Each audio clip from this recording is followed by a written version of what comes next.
Good morning students आज आपको इस वीडियो से मैं रिफंड चैप्टर का जो प्रैक्टिकल न्यूमेरिकल आता है उसको मैं एक एग्जांपल से समझाऊंगा। कम समय में आपको पूरा प्रोविजन लर्न करा दूंगा। ओके, तो देखिए क्यों रिफंड दिया जाता है आईटीसी का। तो इसका रीजन ये है कि ये एक्सपोर्ट इंसेंटिव है।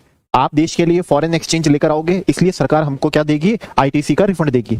या फिर आप इसको इस तरीके से भी समझ सकते हो, जैसे सुभाष चंद्र जी बोस ने क्या कहा था, तुम मुझे खून दो मैं तुम्हें आजादी दूंगा। तो यहां पर सरकार का ऐसा कहना है कि आप हमारे लिए फॉरेन एक्सचेंज इंडिया में लेकर आओ, तो हम आपको क्या देंगे, एक्यूमुलेटेड आईटीसी का रिफंड क्या कर देंगे, हम आपको दे देंगे। ओके, एक्यूमुलेटेड आईटीसी का हम आपको क्या दे देंगे, रिफंड दे देंगे। ओके, कल अगर आप फॉरेन एक्सचेंज नहीं लेकर आ पाते हो तो रिफंड नहीं देंगे, और अगर दे दिया है तो वापस से क्या कर लेंगे, ले लेंगे हम आपसे। तो इस बेस पे ये क्या बना हुआ है, हमारे लिए प्रोविजन बना हुआ है। ओके, अच्छा, एक्यूमुलेटेड आईटीसी का रिफंड कैसे मिल रहा है, कुछ विशेष बात है इसमें? हाँ, बहुत विशेष बात है। ओके, क्यों विशेष बात है, सुनिए। आज के समय में आपको ध्यान है, आप भी किसी भी आईपीओ में पैसा लगाते हैं तो आपके खाते में से पैसा कभी भी कंपनी को ट्रांसफर नहीं होता है। कंपनी को ट्रांसफर नहीं होता, बस उतने अमाउंट पे लीन लग जाती है। लीन लगने का मतलब है कि उतना पैसा आप क्या नहीं कर सकते, विड्रॉ नहीं कर सकते। आईटीसी भी कुछ इसी प्रकार का है। आईटीसी का जो बैलेंस होता है ना, उस बैलेंस को आप रिफंड के तौर पे नहीं ले सकते। सिर्फ ये स्पेशल केस है जहां आप क्या करते हो, देश के लिए फॉरेन करेंसी लेकर आते हो, इसलिए हम आपको क्या दे रहे हैं, आईटीसी का रिफंड दे रहे हैं। एल्स आईटीसी का रिफंड नहीं मिलता है, वो सिर्फ बैलेंस होता है जिसको आप यूटिलाइज कर सकते हो पेमेंट ऑफ टैक्स में। अगर नहीं यूटिलाइज कर पा रहे हो तो वो बैलेंस एज इट इज पड़ा रहेगा, लेकिन आप उसको रिफंड नहीं ले सकते। ओके, ये कोई सेविंग खाते में जमा कराया हुआ पैसा नहीं है कि जब मर्जी चाहे आपने क्या कर लिया, निकाल लिया। ये एक ऐसा बैलेंस है जिसको आप सिर्फ यूज कर सकते हो, ठीक है, पेमेंट करने में, लेकिन आप इसका रिफंड नहीं ले सकते, कैश में रिफंड नहीं ले सकते। लेकिन यहां पर हम आपको क्या कर रहे हैं, रिफंड दे रहे हैं। रीजन बीइंग क्या है, आप देश के लिए फॉरेन करेंसी लेकर आ रहे हो। ओके, ठीक है, आपको बात समझ में आ गई। इसके बाद में जब रिफंड यहां पर देते हैं तो ये प्रपोर्शन क्यों बनाते हैं, ये प्रोपोर्शन क्यों बनाते हैं, देखिए इसको भी मैं आपको याद करवा देता हूं। आप ऐसा समझिए, एक जॉइंट फैमिली है, ओके, जिसमें ताऊ जी सबसे नीचे वाले पोर्शन पे रहते हैं। ताऊ जी के साथ में ग्रैंड पेरेंट्स, ठीक है ना, वो भी क्या कर रहे हैं, साथ में रह रहे हैं। ताऊ जी के बच्चे हैं, उनकी भी क्या हो गई, शादी हो गई। ताऊ जी के पोते पोती भी हो गए। तो मान लीजिए ग्राउंड फ्लोर पे 8 जने क्या कर रहे हैं, रह रहे हैं। ग्राउंड फ्लोर पे 8 जने रह रहे हैं, ठीक है।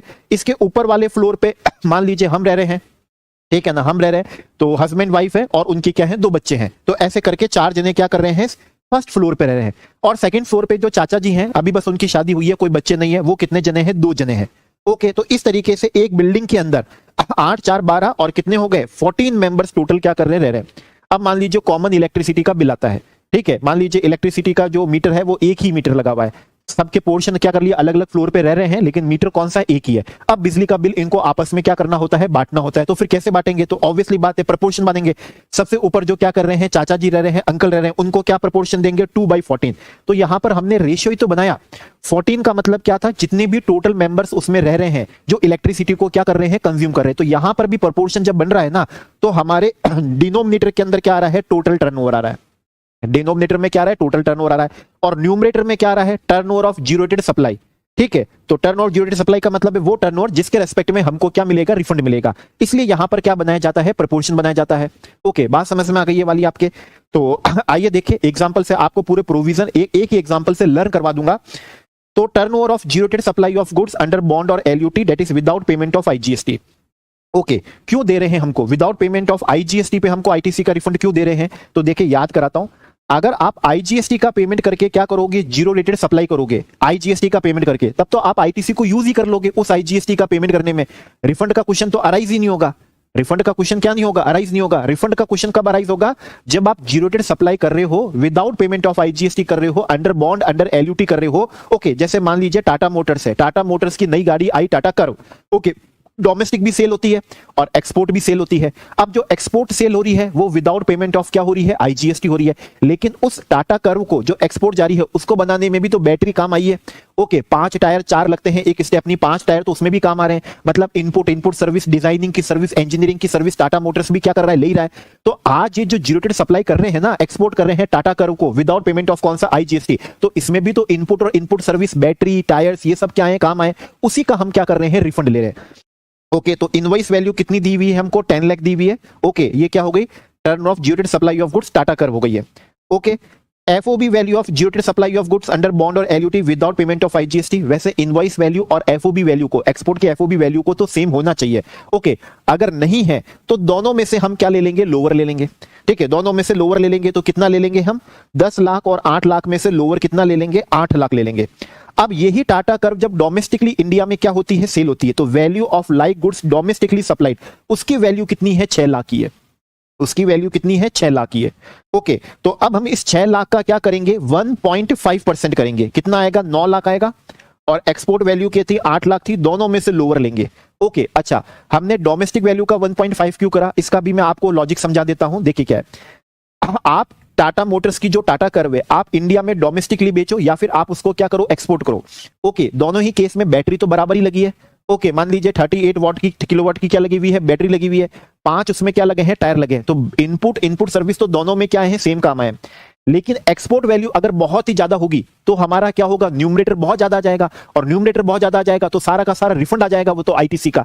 लेकिन जो टाटा कर्व डोमेस्टिकली बिक्री है या जो एक्सपोर्ट में बिक्री है, दोनों में इनपुट तो बराबर ही क्या रहे हैं, काम आ रहे हैं। दोनों में इनपुट तो बराबर काम आ रहे हैं। तो ऐसी स्थिति में बहुत ज्यादा रिफंड ना हो जाए, बहुत ज्यादा रिफंड ना हो जाए, क्योंकि हम रिफंड यहां प्रपोर्शन बेसिस दे रहे हैं। तो प्रपोर्शन में न्यूमरेटर का प्रपोर्शन जितना, एक्सपोर्ट वैल्यू का प्रपोर्शन जितना ज्यादा होगा, तो आईटीसी का रिफंड उतना ज्यादा आ जाएगा। रिफंड ज्यादा आ जाएगा, लेकिन इसका मतलब है तो नहीं कि एक्सपोर्ट जो आपने गाड़ी टाटा कर्व एक्सपोर्ट करी उसमें 2-2 इंजन लगवाए थे, या 2-2 बैटरी लगवाई थी, या उसमें एक एक गाड़ी में 10 टायर लगाए थे, लगाए तो आपने उतनी थे जितनी इंडिया में डोमेस्टिकली बेच रहे हो। तो ऐसी स्थिति में लॉ ने क्या कहा, टाटा कर्व इंडिया में जितने में बिक्री है, टाटा कर्व इंडिया में जितनी बिक्री है, मान लो एक टाटा कर्व 10 लाख में बिक्री है, तो 10 लाख का 1.5% कितना होगा, 15 लाख होगा। तो हम कभी भी एक्सपोर्ट वैल्यू जो होगी टाटा कर्व की, एक टाटा कर्व की, कभी भी 15 लाख से क्या नहीं लेंगे, ज्यादा नहीं लेंगे। भले आप एक्सपोर्ट उसको 20 लाख में, 25 लाख में, और कितने में कर रहे हो, 30 लाख में कर रहे हो, बहुत बढ़िया बात है, अच्छा पैसा आएगा फॉरेन एक्सचेंज का। लेकिन रिफंड के पर्पज से हम उसकी मैक्सिमम वैल्यू कितनी लेने देंगे, 15 लाख। जब 10 लाख इंडिया में बिक्री है तो हमने आपको उसका और 50% क्या कर दिया, ज्यादा कर दिया, मतलब 15 लाख से ज्यादा की आप वैल्यू नहीं ले सकते। तो इंडिया में मान लो एग्जांपल में टाटा कर्व 6 लाख की बिक्री थी, तो 6 लाख का 1.5 टाइम्स कितना हुआ, 9 लाख हुआ। तो कभी भी हम टाटा कर्व की जो एक्सपोर्ट वैल्यू है वो 9 लाख से ज्यादा नहीं लेंगे। लेकिन अपने क्वेश्चन में तो 8 लाख की थी उसकी, तो फिर हम कितनी ले लेंगे, 8 लाख ले लेंगे। फिर हम कितनी ले लेंगे, 8 लाख ले लेंगे। ओके, अब ये देखिएगा, ऊपर जो वैल्यू दी है, including zero supply of goods under bond और LUT, that is without payment of IGST, covered under rule 89 sub rule 4A और 4B। ये 2 लाख हम क्या कर लेंगे, रिड्यूस कर लेंगे। न्यूमरेटर में से हम 2 लाख रिड्यूस कर लेंगे। अच्छा, क्यों कर लेंगे ये भी याद दिलाता हूं, आप इसको समझिए। देखिए, कॉमन क्या आ रहा था, दूध भी आ रहा था। ओके, कॉमन दूध आ रहा था, ये सब लोगों के क्या आ रहा था, काम में आ रहा था। और ऊपर हमारे बिल्डिंग का चौकीदार को भी एक रूम क्या करा हुआ था, दिया हुआ था, हमने एक रूम दिया हुआ था उसको। ओके, और उस चौकीदार के लिए अलग से हम रोज उसको आधा किलो क्या देते थे, दूध देते थे। इसका मतलब एक महीने का 15 किलो दूध दे रहे थे। तो हमको आज जितना भी बिल आया उसमें से 15 किलो का दूध का पैसा तो हम किससे ले लेंगे, चौकीदार से ले लेंगे, चौकीदार से ले लेंगे। तो आज हमको जो बांटना है वो तो किसमें बांटना है, ये 2/14, 4/14 और 8/14 में बांटना है, क्योंकि इसका तो हमको अलग से ही क्या मिल रहा है, पैसा मिल रहा है। जितना भी दूध का क्या आया है, बिल आया है, उसमें से इतना पैसा तो चौकीदार का हमको अलग से ही मिल रहा है। तो उसी बेसिस पे आज जो हमने जीरो रेटेड क्या करी है, सप्लाई करी है under rule 89 sub rule 4A और 4B, उसके रेस्पेक्ट में जो क्या आया है, इंजन काम में आया और टायर काम में आया है, उसका रिफंड हमको सेपरेटली मिल रहा है।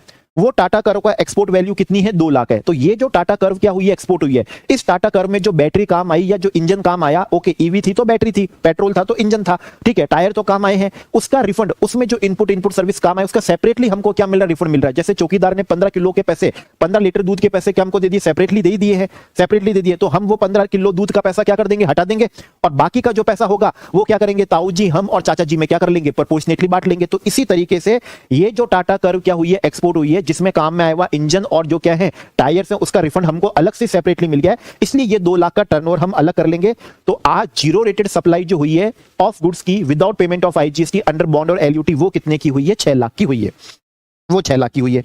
ओके, ये रही zero rated supply of goods with payment of IGST, कितना है, ये कितना है, 15 लाख है। तो इसके रेस्पेक्ट में रिफंड नहीं मिलेगा। क्यों नहीं मिलेगा, लॉजिक समझ लो, क्योंकि ये जो आपने टाटा कर्व एक्सपोर्ट करी है 15 लाख की वैल्यू की, इसके रेस्पेक्ट में जो भी आईटीसी मिला वो आईटीसी आप काम ले लेना इस 15 लाख पे आईजीएसटी का पेमेंट करने में। तो रिफंड की तो गुंजाइश ही नहीं रहेगी, क्वेश्चन ही राइज नहीं होगा, क्योंकि उस आईटीसी का आप यूटिलाइज ही कर पा रहे हो। ओके, इसलिए हमको इसके रेस्पेक्ट में रिफंड नहीं मिलेगा। इसके बाद में हम आते हैं सर्विस पे। Aggregate of payment received for zero rated supply of service under bond और LUT that is without payment of IGST during relevant period. तो जिस भी पीरियड का, जिस भी टैक्स पीरियड और टैक्स पीरियड्स का, मान लो दो एक से ज्यादा टैक्स पीरियड का हम रिफंड एप्लीकेशन कर रहे हैं, तो उसमें जो हमने सर्विस क्या करी है, एक्सपोर्ट करी है, जीरोटेड सप्लाई करी है, उसका उस रेलेवेंट पीरियड में हमको जो पैसा आया है, कितना आया है, 20 लाख रुपए आया है। ये पैसा 20 लाख आया है, पैसा 20 लाख आया। अभी हमको देखना है कि 20 लाख की पूरी की सर्विस हमने एक्सपोर्ट कर दी क्या।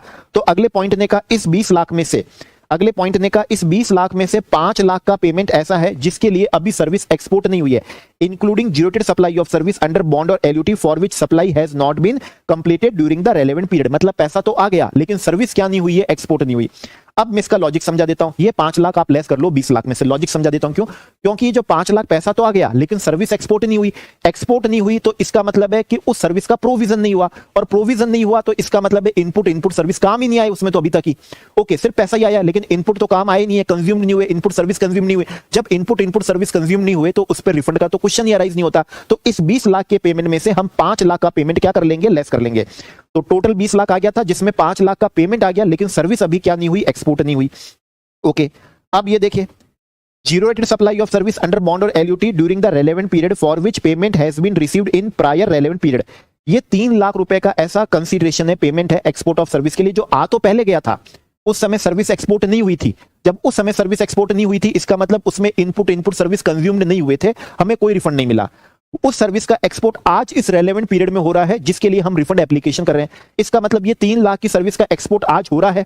ओके, इसमें इनपुट सर्विस काम में आए हैं और पेमेंट ऑलरेडी हमको पहले आ ही चुका है, तो दोनों कंडीशन पूरी हो गई है। एक्सपोर्ट ऑफ सर्विस में दोनों कंडीशन देखनी है, पेमेंट भी आ गया हो और सर्विस का एक्सपोर्ट भी हो गया हो। तो ये 3 लाख का पेमेंट ऐसा है जो पहले आ गया था लेकिन सर्विस का एक्सपोर्ट आज हो रहा है, तो आज आप क्या ले लीजिए, रिफंड ले लीजिए, क्योंकि इस 3 लाख की सर्विस के एक्सपोर्ट करने में जो इनपुट सर्विस आज इस रेलेवेंट पीरियड में जो काम आए हैं आप उसका रिफंड ले सकते हो। तो ये 3 लाख हमने ऐड कर दिए। तो जीरोटेड सप्लाई ऑफ क्या है, सर्विस है अंडर बॉन्ड एलयूटी, वो कितना आ रहा है, 18 लाख आ रहा है। तो एक तरीके से न्यूमरेटर देखो तो 18 प्लस 6 कितना हो रहा है, 24 लाख का हो रहा है।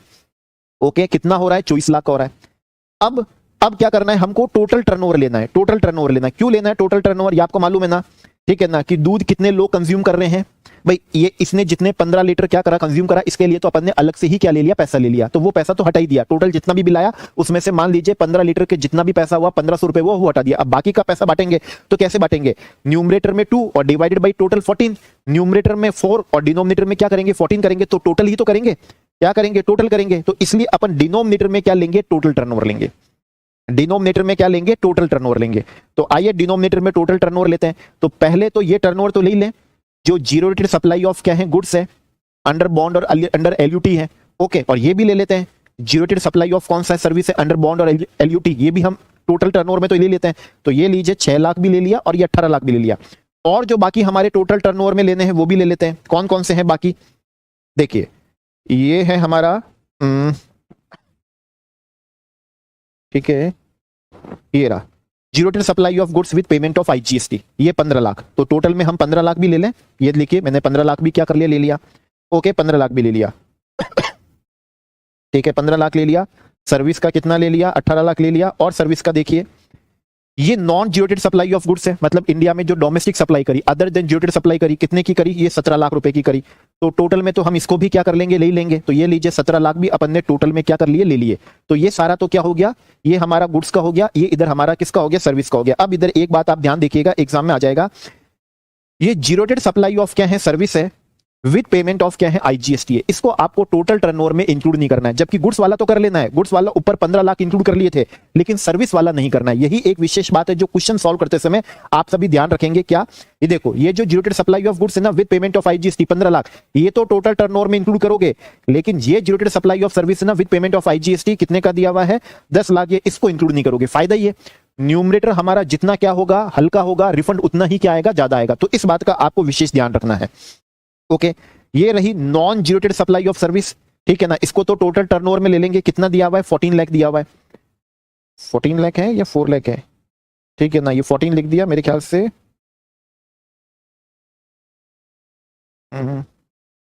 ठीक है, हो सकता है प्लस करने में गलती हो गई हो। तो ये रहा 14 लाख, ये हो गया 14 लाख। अच्छा, अब इसमें से हम क्या कर देते हैं, एग्जेम्प्ट वाला हटा देते हैं। जो भी टर्नओवर कौन सा हुआ, एग्जेम्प्ट हुआ ना, एग्जेम्प्ट सप्लाई ऑफ गुड्स और एग्जेम्प्ट सप्लाई ऑफ सर्विस, ये हटा देते हैं। अच्छा, क्यों हटा देते हैं, इसका भी मैं आपको लॉजिक समझा देता हूं। मान लीजिए घर में टोटल क्या है, 14 मेंबर्स हैं। और आजकल देखिए कई जगह क्या चल रहा है, वीगन है। ओके, तो वीगन वाले क्या करते हैं, सिर्फ प्लांट बेस्ड चीजें कंज्यूम करते हैं, वो मिल्क भी क्या नहीं करते, कंज्यूम नहीं करते, वो मिल्क प्रोडक्ट मान लीजिए क्या कंज्यूम नहीं करते, पनीर भी कंज्यूम नहीं करते। ठीक है, तो फिर वो प्लांट बेस्ड, फिर वो क्या करते हैं, टोफू मिल्क या टोफू पनीर कंज्यूम करते हैं। अब मालूम पड़ा घर में टोटल ये जो मेंबर है ये तो क्या है 14 है, लेकिन ऊपर वाले जो क्या है 2 जने हैं, ठीक है, चाचा चाची जो हैं वो क्या है वीगन है। इसका मतलब वो तो दूध कंज्यूम नहीं कर रहे, तो वो कह रहे जब मैं दूध कंज्यूम नहीं कर रहा हूं तो मेरा पैसा उसमें क्यों कर रहे हो। और मान लीजिए दादाजी भी क्या नहीं करते, मिल्क नहीं करते, उनकी एज हो गई, उनको मिल्क डाइजेस्ट ही नहीं होता। तो एक तरीके से फिर अपन जब बांटेंगे तो कितनों में बांटेंगे, 11 मेंबर्स में बांटेंगे, 11 मेंबर्स में बांटेंगे। भाई ये 2 जने तो वीगन है और दादाजी मिल्क पीते नहीं, उनको डाइजेस्ट होता नहीं, वो पनीर खाते नहीं, उनको डाइजेस्ट होता नहीं। तो उसी तरीके से आज जो आप जीरो डेट क्या कर रहे हो, एग्जेम्प्ट सप्लाई कर रहे हो ना, तो कभी भी एग्जेम्प्ट सप्लाई के लिए हमको इनपुट सर्विस का आईटीसी मिलता ही नहीं है। ठीक है ना, उसके लिए तो हमको आईटीसी मिलता ही नहीं है। तो जब जिसके लिए आईटीसी मिलता ही नहीं है तो उसको हम टोटल टर्नओवर में इंक्लूड ही नहीं करेंगे। तो एग्जेम्प्ट सप्लाई ऑफ गुड्स कितनी थी, देख लीजिए कितनी थी, 2 लाख थी, और एग्जेम्प्ट सप्लाई ऑफ सर्विस कितनी थी, 4 लाख थी। ये 6 लाख हम क्या कर लेते हैं, लेस कर लेते हैं। ये 6 लाख हम क्या कर लेते हैं, लेस कर लेते हैं। और ये 2 लाख लेस कर लेते हैं, कौन सा है, ये zero rated supply of goods under bond और एलयूटी। ठीक है ना, ये कौन सा 2 लाख वाला, जिसके लिए अपन ने सेपरेट, वो ऊपर वाला चौकीदार था ना, जिसके लिए अपन ने अलग से 15 लीटर दूध का पैसा अलग से ले लिया था। तो ये 2 लाख वो टाटा कर्व का एक्सपोर्ट था, जिसके लिए जो इनपुट बैटरी काम आई या टायर काम आई, उसका अपन को सेपरेटली क्या मिल गया, रिफंड मिल गया। उसका अपन को सेपरेट रिफंड मिल गया। तो जिसके लिए अपन को सेपरेटली रिफंड मिल गया उसको अपन टर्नओवर में से हटा देते हैं, उसका तो अपन को मिल गया। ओके, तो इस तरीके से हमारा टर्नओवर कितना हो गया, ये 48 नहीं आएगा मेरे ख्याल से, प्रोपोर्शन चेंज हो जाएगा। मान दो ये 48 ही आया, ठीक है, प्लस तो आप कर ही लोगे। तो प्रोपोर्शन कितना बन गया, 24 डिवाइडेड बाई कितना बन गया, 48 लाख बन गया। ओके, अब देखिएगा और क्या कह रहा हूं मैं, ओपनिंग बैलेंस ऑफ क्या है, आईटीसी है, opening balance of ITC. Okay, अब हम इसको मल्टीप्लाई कर देंगे, इस प्रोपोर्शन को मल्टीप्लाई करेंगे, किससे मल्टीप्लाई करेंगे, नेट आईटीसी से। नेट आईटीसी से क्या करेंगे, मल्टीप्लाई करेंगे जो अवेल्ड ड्यूरिंग द क्या हुआ, रेलेवेंट पीरियड हुआ। मतलब ओपनिंग बैलेंस को कंसीडर नहीं करेंगे। ओपनिंग बैलेंस को क्यों नहीं कंसीडर करेंगे, मान लीजिए पुराना हमारा बिजली का बिल पेंडिंग है, या पुराना इलेक्ट्रिसिटी का बिल क्या है, पेंडिंग है, पुराना इलेक्ट्रिसिटी का बिल क्या है, पेंडिंग है। तो अब जो पुराना जो इस मकान में रहता था, मान लो पुराने जो लोग मकान में रहते थे, नए वाले उसका क्यों बिल भरेंगे। तो इसी तरीके से ये जो ओपनिंग आईटीसी है ना, ये तो पुराने रेलेवेंट पीरियड में लिया हुआ आईटीसी है, वो इस रेलेवेंट पीरियड में नहीं लिया है, ये तो पुराने में लिया। तो ये जो पुराने जो इस मकान में क्या करते थे, रहते थे ना, ये उनका बकाया बिल है, ये उनके बकाया दूध का बिल है या बिजली का क्या है बिल है। ओके, वो ये थोड़ी चुकाएंगे, तो उनको तो इन नए वालों को भी उसका क्या नहीं मिलेगा, रिफंड नहीं मिलेगा। इसलिए ओपनिंग बैलेंस ऑफ आईटीसी नहीं लेंगे, क्योंकि ये पहले के रेलेवेंट पीरियड में लिया गया आईटीसी। हम तो इस बार जो आईटीसी लिया ना वो लेंगे। तो ITC avail during the relevant period, ये रहा input, capital goods, input service. अब कैपिटल गुड्स का भी नहीं लेंगे, क्यों नहीं लेंगे, अब देखिए कैपिटल गुड्स लाइक क्या है, टाटा मोटर्स में लगा हुआ क्या है, एसी है, वो तो एसी है। अब एसी क्या टाटा कर्व में कंज्यूम्ड हो गया, क्या उसको बनाने में कंज्यूम्ड हो गया, नहीं, वो तो अगले 11 पीरियड में जो टाटा कर्व एक्सपोर्ट होगी उसके लिए भी क्या है, एसी लगा हुआ ही ऑफिस में। आगे के पीरियड में भी जो टाटा कर्व एक्सपोर्ट होगी तो ये तो हमारा लगा हुआ ही है एसी, तो एसी तो उसके अंदर कंज्यूम्ड नहीं हो रहा है। तो जो एसी, जो कैपिटल गुड्स उस टाटा कर्व के बनाने में कंज्यूम नहीं हो रहा है, उसके लिए के रेस्पेक्ट का आईटीसी का रिफंड नहीं मिलेगा, मिलेगा सिर्फ किसका, इनपुट सर्विस। तो इनपुट कितना है, 40,000 है, इनपुट सर्विस कितना है, 20,000 है, टोटल कितना हो गया, 60,000 हो गया। ये टोटल कितना हो गया, 60,000 हो गया। इसमें से हम वो आईटीसी क्या कर लेते हैं, लेस कर लेते हैं, वो 15 लीटर दूध जिसके लिए चौकीदार ने अलग से ही हमको पैसा दे दिया। तो इस 60,000 के आईटीसी में से वो 30,000 का आईटीसी वो है। ये तो टोटल अपन ने लिया, इस रेलेवेंट पीरियड में 40,000 का इनपुट का लिया और 20,000 इनपुट सर्विस का लिया, टोटल 60,000 लिया। इसमें से वो जो टाटा कर्व जो अपन ने एक्सपोर्ट करी थी, जिसके रेस्पेक्ट में इनपुट सर्विस का आईटीसी का रिफंड अपन को सेपरेटली मिल गया, वो कितना है, 30,000 है। तो इसका तो अपन को सेपरेटली मिल ही चुका है, ये 30,000 अपन ने लेस कर लिया। तो अब कितना बचा, 30,000 बचा। तो प्रपोर्शन कितना था, 24 lakh divided by 48 lakh multiply by कितना, 30,000। तो ये प्रपोर्शन कितना आया, 15,000 आया। ठीक है ना, कितना आया, 15,000 आया। अभी देखिएगा क्वेश्चन में ये 15,000 आ गया। अब क्वेश्चन ने ये कहा, जिस रेलेवेंट पीरियड का आपने रिफंड एप्लीकेशन करी है, जिस भी पीरियड की करी है, आप 2 साल में कर सकते हो, तो अब जिस भी पीरियड की आपने करी है, तो उस पीरियड में रिटर्न फाइल करने के बाद में जो आपके पास में ई क्रेडिट लेजर में क्या पड़ा है, बैलेंस पड़ा है, वो बैलेंस कितना था, 10,000 था। जिस पीरियड का आप रिफंड क्या कर रहे हो, क्लेम कर रहे हो, रिटर्न फाइल करा होगा, और रिटर्न फाइल करते हो तो पेमेंट ऑफ टैक्स करते हो, और पेमेंट ऑफ टैक्स में आईटीसी को यूज कर लेते हो। तो वो आईटीसी यूज करने के बाद आपके पास में बैलेंस ही कितना बचा था, 10,000 बचा था। आज प्रपोर्शन निकाला 15,000, लेकिन रिटर्न फाइल करने के बाद में, ठीक है ना, क्या करने के बाद में, यस, ठीक है, रिटर्न फाइल करने के बाद में बैलेंस कितना बचा है, 10,000 ही बचा है अब आपके पास में। रिफंड आप 2 साल में क्लेम कर सकते हो। तो जब आपने क्लेम करा, जब आपने क्या करा, क्लेम करा, तो मालूम पड़ा उस समय तो ई क्रेडिट लेजर में बैलेंस ही कितना रुपए पड़ा था, 100 रुपए पड़ा था। तो आज प्रपोर्शनेट तो 15,000 आ रहा है, ठीक है, लेकिन रिटर्न फाइल करने के बाद आपके पास में बैलेंस ही 10,000 बचा था। इसका मतलब आप आईटीसी को यूज कर चुके थे, और जब एक्चुअली में रिफंड एप्लीकेशन करी आपने, क्योंकि 2 साल का समय होता है, तो जब भी आपने एप्लीकेशन करी मालूम पड़ा उस समय तो बैलेंस ही 100 रुपए। तो अब इस केस में आपको तीनों में से जो भी क्या होगा लोअर होगा उसका आपको क्या मिलेगा, रिफंड मिलेगा। तो यहां रिफंड 15,000 भी नहीं हो पाएगा, 10,000 भी नहीं हो पाएगा। इस वाले केस में जो लोअर आया है उसका आपको क्या होगा, रिफंड होगा। ठीक है, तो बस ये था। ठीक है, तो इस एग्जांपल से मैंने आपको बड़ा कॉम्प्रिहेंसिव है, हर एक चीज इसमें क्या कर ली मैंने, कंसीडर कर ली, हर एक चीज मैंने कंसीडर कर ली है। ओके, तो बस ये एक एग्जांपल देख जाओ। आपको अगर नोट्स चाहिए तो कमेंट सेक्शन के अंदर आप अपना मेल आईडी लिख दीजिए। ये पूरे नोट्स हैं, हैंड रिटन नोट्स हैं। इस हैंड रिटन नोट से इतना बड़ा चैप्टर, रिफंड बड़े चैप्टर में आता है, प्रिपेयर करना आधे घंटे का टास्क हो जाएगा, और इससे जो लर्न होगा एग्जाम तक आपको प्रोविजन क्या हो जाएंगे, लर्न हो जाएंगे। इतने सिंप्लीफाइड है, कॉम्पैक्ट है, कॉम्प्रिहेंसिव भी है। रीजन बीइंग क्या है, हैंड रिटन है और डायग्रामेटिक बनाए हुए हैं। ओके कैसे बनाए हुए हैं, डायग्रामेटिक बनाए हुए हैं। तो ये हमने आपको एक एग्जांपल से कॉन्सेप्ट मैंने आपको क्या करा दिया, लर्न करा दिया। ओके, तो अगर समझ में आया है तो आप लाइक भी कर सकते हो, वीडियो को शेयर कर सकते हो, आपकी इच्छा है। ओके, और नोट्स चाहिए तो आप कमेंट सेक्शन में मेल आईडी मेंशन कर देना, आपको नोट्स क्या हो जाएंगे, आपको मेल पे अवेलेबल हो जाएंगे, आप पढ़ सकोगे उससे। Okay, thank you.